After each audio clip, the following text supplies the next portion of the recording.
Vi vil forklare lidt om transmissionens virkemåde på vores T7'er, T6'er, som det bliver kaldt.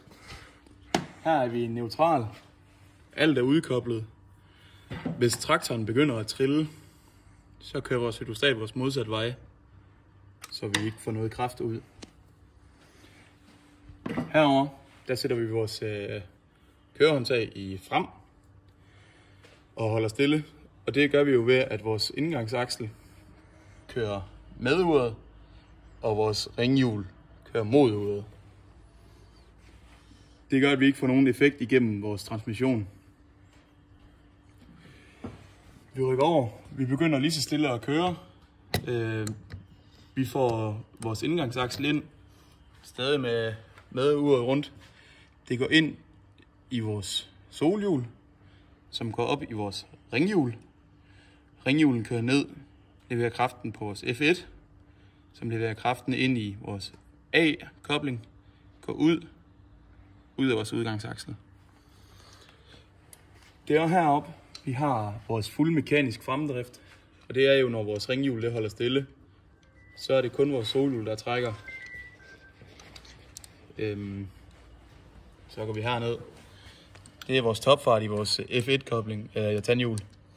Vi går ind, samme vej ind, ned i solhjul, ind i ringhjul, ind i planetgearet, ud,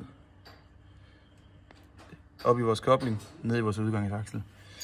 Men nu har vi vendt omløbsretningen på vores ringhjul, så vi føder den med flere tænder og får en højere udgangshastighed.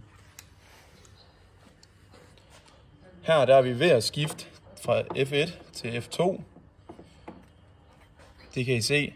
Vi har samme træk den her vej ind, men nu har vi også fat i udgangssolhjulet.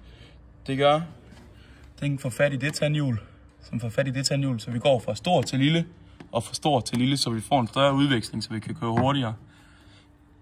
Når vi kommer ud i solhjulet, går den herned i vores F2. Her vores synkromesse er skiftet, men vores kobling er ikke i indgreb endnu. Den er bare ved at gøre klar til det.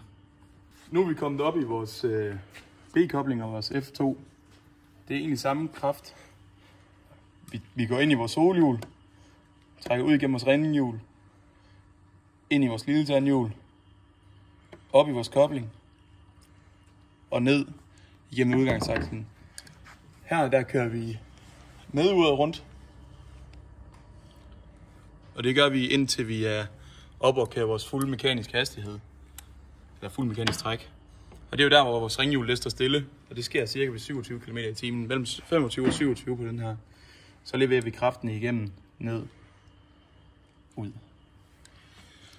Så fra 27 til 43, der kører vi ind, den vej ind, ned. Men her har vores ringhjul skiftet retning igen. Og det gør vi, at vi hisser vores planetgear højere op, så vi får en højere udvekslingshastighed på vores to små planetgear.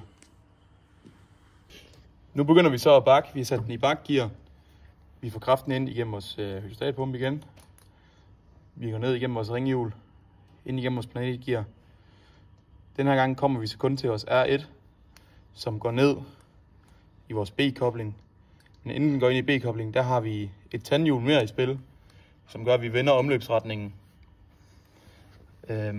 Vi har skubbet vores synkromesse over igen, og det gør, at vi kan vende vores omløbsretning på vores udgangsaksel.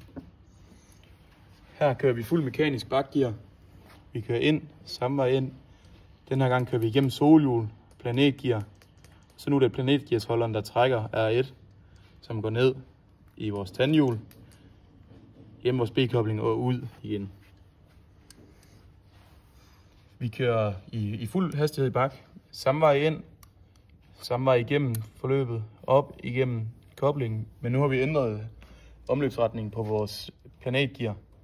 Og det gør, at vi kan føde den med flere tænder og hisse vores planetgears tandhjul op i hastighed.